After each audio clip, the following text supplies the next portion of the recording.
Hello friends, আমার হাতে যে গোলাপটা দেখতে পাচ্ছ, এটা দেখে একটা দিদিভাই আমাকে কমেন্ট করেছিল যে এটা আমি কিভাবে বানিয়েছি। তো চলো সেটাই তোমাদের সঙ্গে আজকে শেয়ার করা যাক।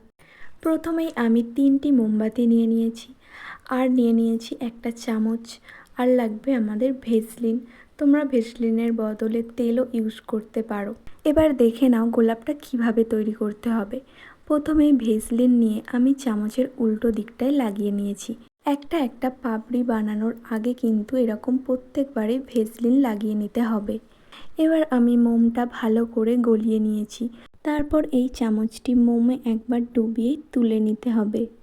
আমি এখানে ডাবল কোট করেছি, কারণ একবার করলে খুবই পাতলা হবে পাপড়িগুলো।